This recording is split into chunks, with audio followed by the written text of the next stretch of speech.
welcome everybody. Thank you for returning to my podcast, Teach, Inspire and Grow, where we talk to amazing aquatic professionals from all over the world.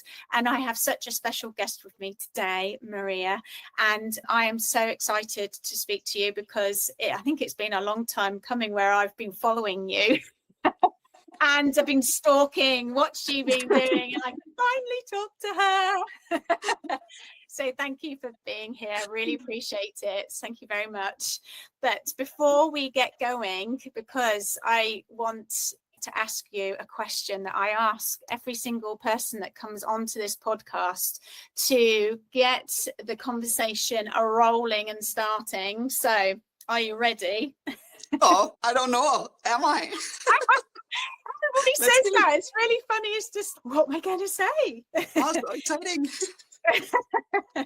Okay. What is your very first memory of water? And how do you think that memory has shaped the way that you see swimming today? Oh, that's an interesting question. Yeah. Yeah. But I always like to ask it on the spot, so it's something quickly comes. Yeah, and maybe then when I listen to this afterwards, I'll be like, oh, I should have said this instead. Yes, but that's always the case. Yeah. If I should choose one of the earliest memories I have is, so I started baby swimming with my parents when I was under 3 months old and been in the water ever since.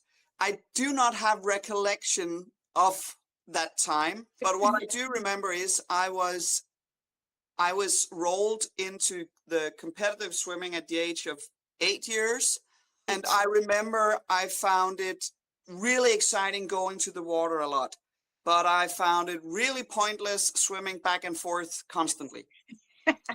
And I think that's one of the early memories shaping my view on swimming today, because when I was 10, I was asked, do you want to join as a teacher? Do you want to help out as a help the other kid? There is a grown up there who has the responsibility, but do you want to help? And I was like, oh yeah, more time in the water. So I said yes, and my thought process was, wow, this is boring. Oh. Why is it so boring for the kids to be in the water when I had this idea that everybody should love being in the water? But going back and forth, that was just, I started interrupting the field at the age of 10, saying, can we do more of the playing? Can we do more of this? And I think that leads perfectly into what I'm doing now with saying we can do back and forth. And I actually do love swimming back and forth, just being in the water. But there's something before that. There's something we need to learn before swimming back and forth. And swimming back and forth is not for everyone. Yes, absolutely. So I think that's one of my earliest memories, combined with I saved someone from drowning at the age of 10 also. And that's also something that's stuck in my mind, that we're actually doing so much more than just promoting joy in the water. And this element, as swimming is the best sport also, but it's also so much more than a sport, because it's actually lives. Yeah, it's amazing. Oh my goodness. So you saw it right from the beginning, such an early age, 10 years old. Yep. That just blows my mind. That's just like, my goodness. And just shows that we all have a purpose in life. That's the reason why we're here. But you just knew right from day dot. And then you strove from that day. You said to yourself, this is something that I'm wanting to stay in, and you continued to stay, or did you go out and came back in? Or I don't know if I knew, but I felt something is here. And then moving on, teaching for all of those years, and then I took an education as a school teacher. And I went into, so we have the system as if you are a PE teacher, you can do the swim teacher education also. So I did that one, and that one also focused on swimming back and forth. So I actually took over when I did my teacher's degree in swim teaching. I took over from the guy running that one. And so there are these different times where I started knowing about the purpose. But before that, at the age of 10, I was just like, this is just fun, and I just want to do something. I felt it, but I didn't know yet. Right, of course. I kept building on it, and the only time I have not been teaching swimming at the pools was during COVID. So I've been in the field ever since. After my teacher degree, I did a master degree in sports science and health, but actually it was more about the moving and learning. So how do we function when we learn, and why is movement so important combined with the knowledge? You cannot have knowledge alone and then movement over here. You need to find the way to combine it. So that was what I did my master thesis on. Interesting. Combining that's that right with up my street. Swimming. Yeah. So swimming has been there since the age of actually 3 months, but teaching since the age of 10 in different settings. So in schools and teachers courses and for instructor courses. So it has been all the way. No, that's so with your parents, obviously, is it known then to start right from a very young age in your country to do that? So your parents knew to start you off. And how has that program that you experienced, not that you remember it, but maybe your parent, your mum or whoever took you, how does that has it changed to today, or is it just? It has, and that it's actually also funny because I've started where I moved now, I started we call it an experimental swim club, because it's where everything that I work with, we put into this. And my mom is one of the teachers there now. Oh, amazing. And linking it back to my dad and her started, we're 4 brothers and sisters, and all of us have been involved in swimming in one way or the other. Yeah. And that was because they had the idea that we have so much water around us that you need to be able to be in water. And that was what they knew about it. And now she keeps saying, oh, so this is new from when I brought you. So this is new. Why didn't we know this? And I'm like, we keep learning. And it's actually her birthday today. She's turning 65. Happy birthday, Mum. Yeah. 66. Oh, now it's recorded that I can't remember. It's all right. Yeah, but she is like a huge inspiration in the sense that she is still learning.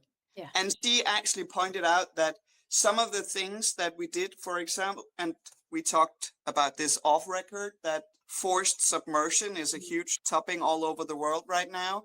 And forced submersion was a thing back then. Back then they did the blow in the face of the baby and then under the water. And then it moved on to the counting and then under the water. And she is now following everything we do and is like, why? How did we not know not to do this? And why would anybody promote this? And we see that's still going on. Yeah. Oh, it's still going on for sure. They're still doing the blowing and still doing the cues. Yeah. And even if you are doing the cues, you're still not giving enough time for them to process that information anyway. So again, what we spoke of, I was taught to do that, and I did it initially when I first started being an independent swim school.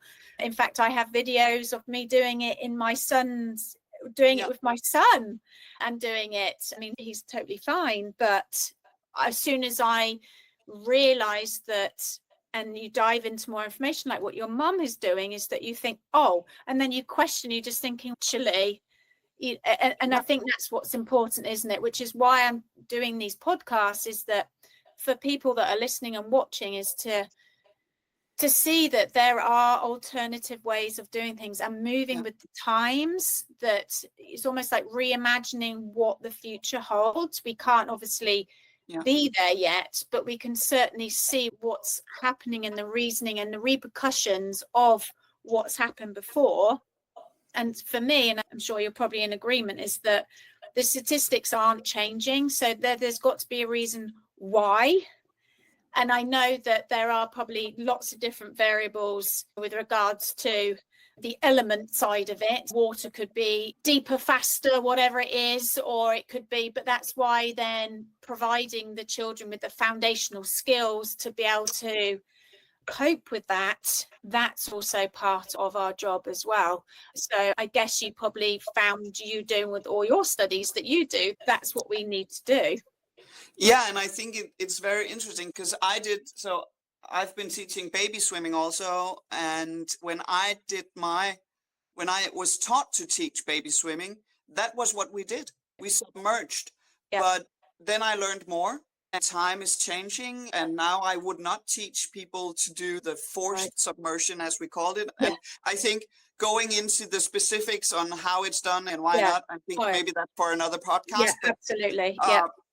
But the thing that we can actually change our minds. We can actually learn things. We can actually change. So we don't need to say, okay, so I did this 10 years ago, 11 years ago, so I need to keep doing this. No, I can actually, now I know better. Now I know new things. Yes. So how can this fit what I already know, and what do I need to change? Absolutely. Yeah. It's so true, because the children that will come through our doors today and will be different than 2 years, 3 years ago, COVID times before that. And then you've got 2 to 5 years going forward. We're in a digital age where children are much more stationary, and we've got to contend with that in the water, in the sense that I've experienced that they struggle getting in and out of the pool because their motor skills just don't allow them. So just even understanding that they're not trying to be difficult, it's just also us understanding little bits over the time to then bring into our lessons of a multitude of things. But I think the point is that we need to be open-minded enough to find that information as well, as opposed to it just being expected to be given to us. Yeah, I agree. And you mentioned about fundamental skills also. Yeah. That we should also look into, submersion aside, why are we teaching what we're teaching? Right. Because I see the struggle is finding this. So a lot of teachers, and this is not just Denmark based, it's not just European based, but a lot of teachers have their own background in swimming. Right. Yeah. And a lot of them in the swimming back and forth. And then we forget, how did we get there? How did we learn to do this? Yeah. And then we take what we know now and copy into the teaching. Yes. So we see a lot of I work closely with Liselotte Christensen. He's also from Denmark. And one of the things that we talk a lot about is we see so many teachers all over the world swimming with the kickboard. Right. So holding the kickboard out in their hand and doing the legs. And this is a direct link from the competitive swimming, where they need to optimize the leg kicking. But if we look into water safety, if we look into the foundational skills, this is actually working against what we want to do. So that's one small exercise. And I did this one when I started also, because I saw teachers doing this, and I'm like, yeah, we need to be able to move the legs, and crawls look like this, so let's do this. And now I'm like, that is just one small exercise or activity that really shows the impact of the sport of swimming into something that is actually different, which is the water competence that we want to promote. So I'm not saying don't use kickboards. I'm just saying something is more important than being able to kick your legs up and down with a kickboard. Absolutely. And then we can move on to the kickboard afterwards. Yeah. If we want to be competitive swimmers. Yeah. It's going back to that purpose, isn't it? What are you trying to achieve in that particular time that what is you as a business or a swim school owner, what are you wanting your USP to be? Because if it is for water, if it is for survival, how are you doing that in a trauma-free way, which is obviously what we are advocates for?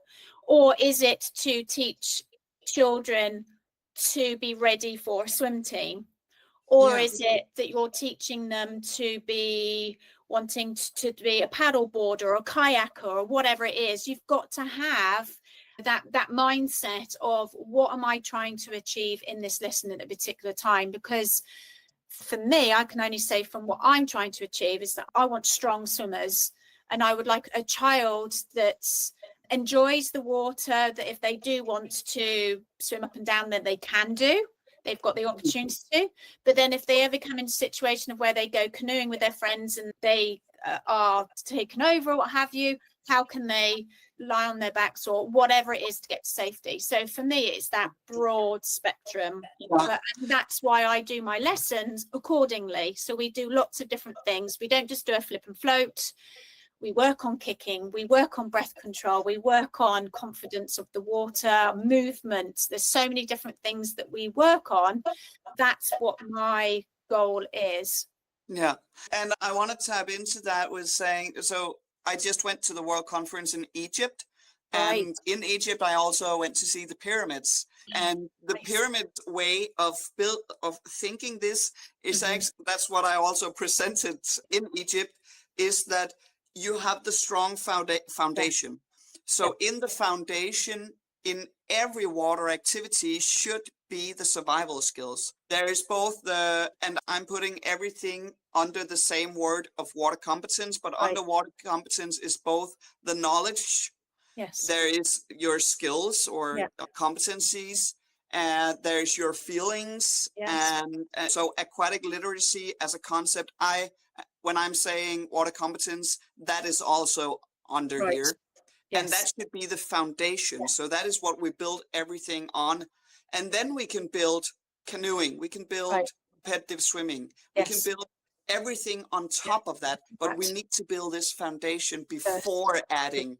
Yeah, absolutely. And then we can promote all of those aquatic areas afterwards. Yeah. There's for me to be able to work with a child that's had such a traumatic experience, that's had, the fear then of they're not going to want to go then off and go want to experience the water in general, or if the parents are afraid of their children being exposed to that, then they're not going to enjoy going on holidays and things. And it's a life experience for you all. And to be able to tap into a child's emotions and behavior and all that side of things, which is what I talk about in the eye of swim, is interaction, which is communication. And, that building that trusted relationship, because if you've got that with the child and you're also helping them with the competence, but then the safety element first, then they will then trust in you to enable them to push them and challenge them in different directions. Yeah, I agree. And then one of the things that I meet when I talk to parents is when they hear, I don't know if it's the passion or the knowledge they hear, but when I talk to them about school swimming and about their joy of being in the water, I hear so many parents saying that when they were forced to go to a swim club by their parents, or they had swimming in school, that killed their joy of going in the water. And I'm like, that just can't happen if we're talking safety. Absolutely. Yeah. If you want to be safe in water, you need to go in the water. You need to learn how the water moves. And then you also need to estimate your own abilities. Absolutely. And you need to estimate the risk and everything. But if we have swimming like in clubs or in schools that are so dreadful, that it kills the joy of going. I mean, we need to look at that. We need to tap into that and find out how can we support so it's fun teaching and we have the passionate teachers, and that it's actually fun being there, because it doesn't need to be that difficult. No, I know.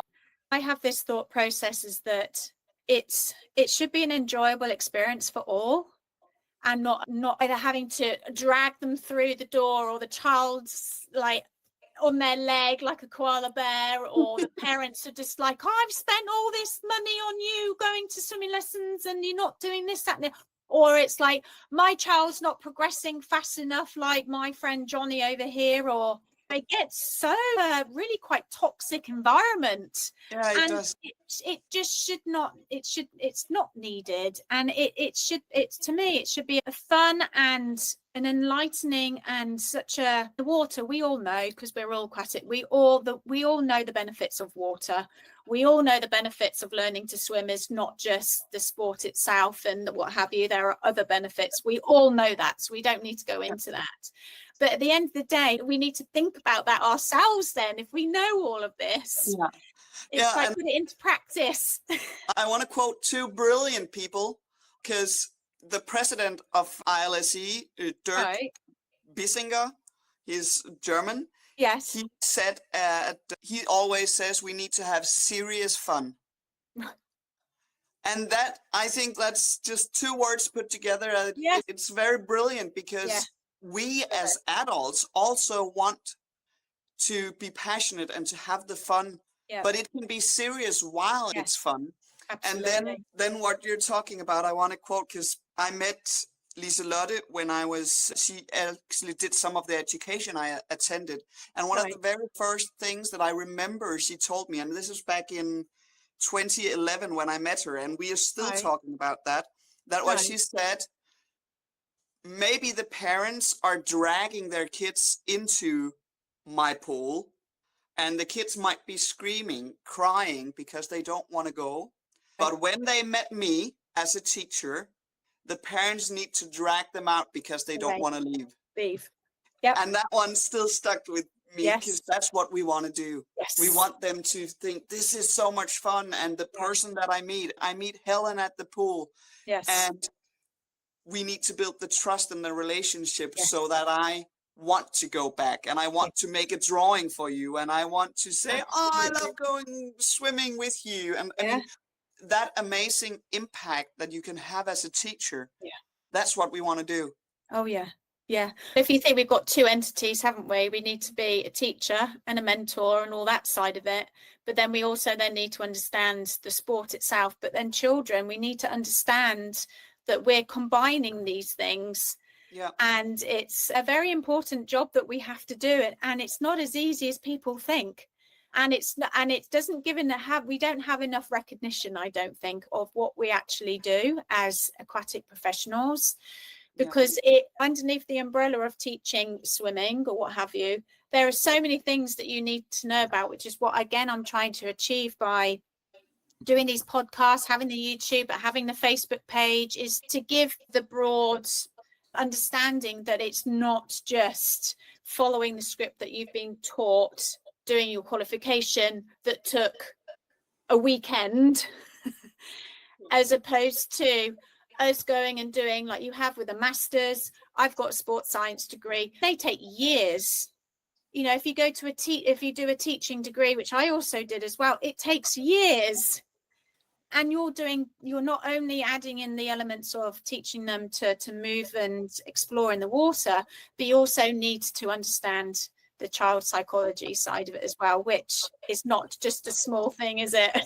No, and I think that's where, because yes, you do need to know a lot of things. There is a lot of things added to this being able to teach, and the safety aspect and everything. But what I'm trying to do, and I don't think if I mentioned in this one or if it was before we started recording, that I just published a book where what we actually want to do is make it easy. So take all of this unnecessary things out of it, because there are so much stuff that is actually not necessary. Which is noise. And what we experience is when we take this noise out of it, it gets so much easier. So in baby swimming, it's the simple things as learn to see the baby. That's quite simple. Learn to see what the baby is telling you. That's simple. Then you don't need to know everything else. When we talk about beginner swimming, it's about watch the child, follow what the child is doing. And then there are some steps that are more needed than others, but you don't need to know about technical aspect of crawl. And I had a mom yesterday telling me, because I went teaching yesterday, and in the shower afterwards, she looked around and then she said, what amazes me most about this is you're educating so many ambassadors for water safety, because her kid went and told his cousin about how to be in water and Right. why it's important that you don't go in the water Right. before your mom says Yeah. it's okay. I mean, this is a 5-year-old kid Yeah. that said you Yeah. cannot go in before Right. an adult tells you. Amazing. And she was just blown away that Yeah. from her attending the classes, and she's only been coming since September, from her attending, both her kid and her Yeah. know so No. much about what to Reason. do and what not to do. So we don't need a 4 or 6 years education to be able to do this. We just need to remove all of the noise Right. and look at what are we actually doing. Look at them, this fundamental thing. Right. Yeah. And I think the people, because I find this all really fascinating. So for me, I dive deeper into it all and want to know it all. Whereas there are obviously these teachers that but they want to do their job. Just, yes, please tell me what to do. But there's still the understanding of the reasoning why you're asking them to do what you're doing. So I guess it's the people like us that do all the 6, 7, 8, 10 years of education, and then we're the ones then that filter down and to give them the probes and to try this, think about this, maybe rather than relook at this, maybe because of this.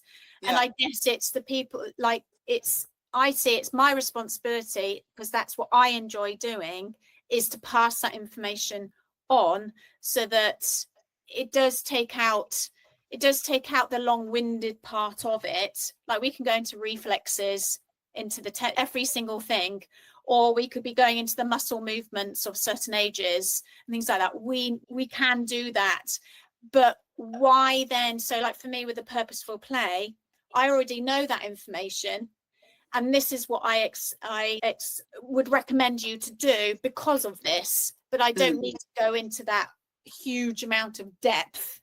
No. Does that make sense? Yeah, it doesn't. I think it's similar when Liselotte and I started our company in 2020. We had the ambition of, we really wanted to educate the teachers. We really wanted to get them to understand what is at stake. And what we found out, and we call it kill your darlings, because we found out not everyone needs that knowledge. Not everyone wants that knowledge. And if you want to be a nerd, if you want to to geek out about all of this, do it. Yeah. But that it's not necessary. So what we have actually changed direction into saying, okay, if you want to be a nerd with us, come join us, be a nerd with us. We will love that. Yeah. If you don't, then start here.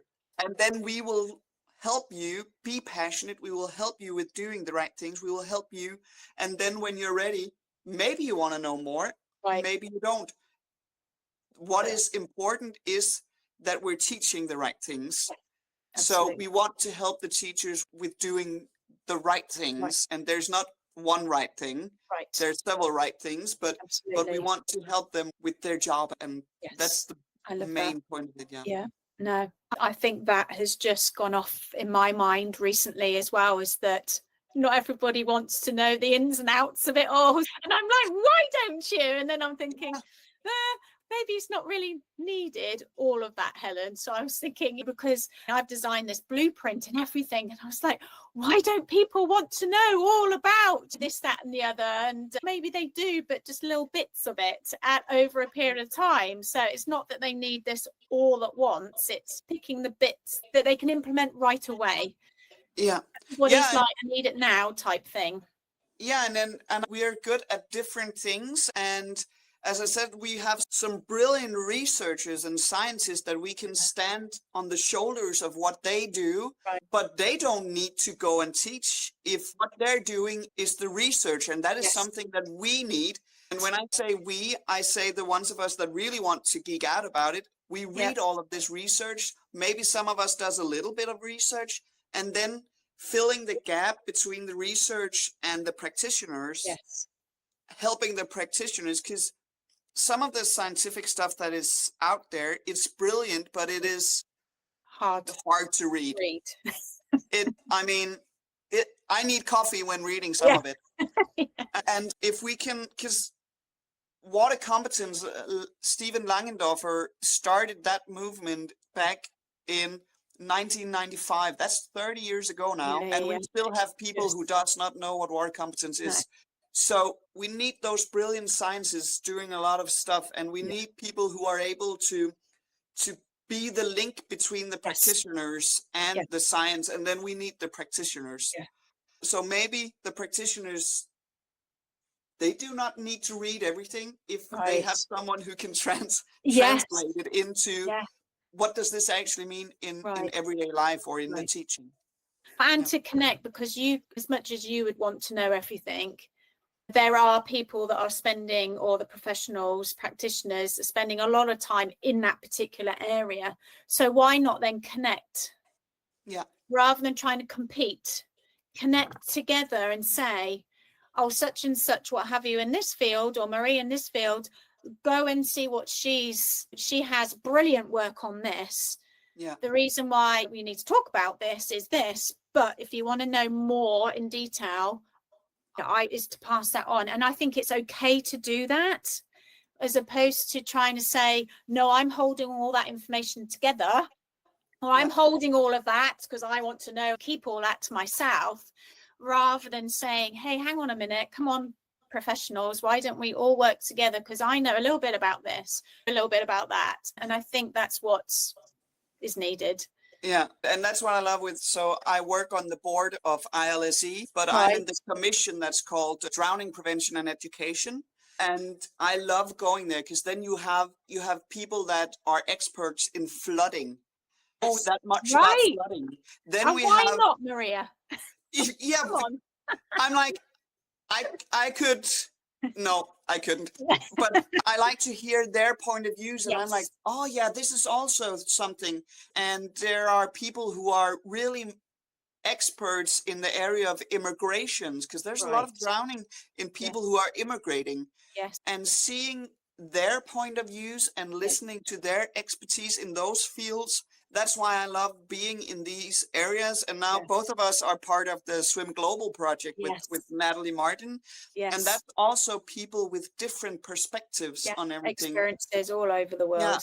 Yeah. And Yeah. that's amazing. And we need to be curious, and we need to listen to other people's perspective on things to be able to move forward. Yeah. And like you said, to watch the children and their response to things too, but not just the children, how are the adults responding as well, because they've come from childhood. So how can we learn from that experience as well? It's yeah. We could talk about this for hours and hours, but to finish up, or to come to an end of our conversation, I'm hoping this last question might flow from what we were being talking about, but just want to leave our listeners with one final thought and one last question. We often talk about, when we're teaching the swimmers, so we're imparting that knowledge onto the swimmers, but is there something that a swimmer or a child has taught you that you've never forgotten? Oh, well, I learn every time I have swimmers, I learn something. And that's why I love having teaching both the children and the adults and seeing the teaching through their eyes. But I think one of the things that,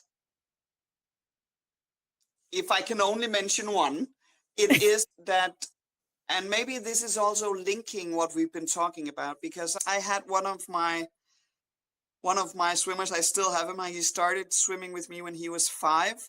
And I'm teaching through something called the self-saving ladder, which is 15 steps for beginners. Right. And I make it very visual for the kids. Right. And I actually give them homework also. Okay. And then he'd been swimming with me for, I don't know, a couple of months. And then his mom sent me a picture. Yeah. And that was of him teaching his cousins and at their pool in the summer house, because then he brought the self-saving ladder to the pool house to implement that knowledge. And I think I knew that we affect a lot of people when we teach, but that was really where I thought, okay, I am making an impact. We're affecting even more than we actually know. And that one has stuck with me since that. And I think that was not until the mom sent me that picture that I was like, okay, I'm not just teaching him. I'm actually teaching a community, or I could be Go out. teaching a community. So I think I learned from him the impact we have, and I'm now trying to tell the teachers, and we could tell those listening to your podcast also, that they're not just teaching 5, 10, 100 kids. They're actually also affecting the ones that around the kids. I love that. It's that domino effect. If we can, and especially because you're doing it in a positive way, in a happy, as we're saying, joyful way, that memory or that experience, they want to impart that onto someone else. So it's that domino effect of what you're doing. And it is that domino effect. And I have wait lists for participating in my classes, and I don't do any commercial for it. Right. It's just the parents coming and asking, I talked with my friend about this and they want to join your class. Do you have? And I'm like, maybe, but or else you could teach them, but you're now ambassador. So so it is that domino effect. And, well, thank you for all that you do, and my heart is with you, and I appreciate everything that you do. So thank you so much, and thank you for spending the time, for coming on and talking with us, and I'm hoping this may be the start of a few more. And we have lots more to talk about. Thank you so much for the invitation, and we can do a lot more in the future. Amazing. Thank you so much. If anyone wants any more information, Maria, about your book and things like that, is there a place for them to go? So the book is actually both in Danish and English, so it is available in English, and they just need to search for it at Amazon, where it could be, it's a paperback or Kindle, but also ebook. If I say it will be forgotten. No, that's absolutely fine. No problem. I will put a link, so everybody goes to the link in the description below. So thank you so much. Take care. Bye-bye. You too. Bye.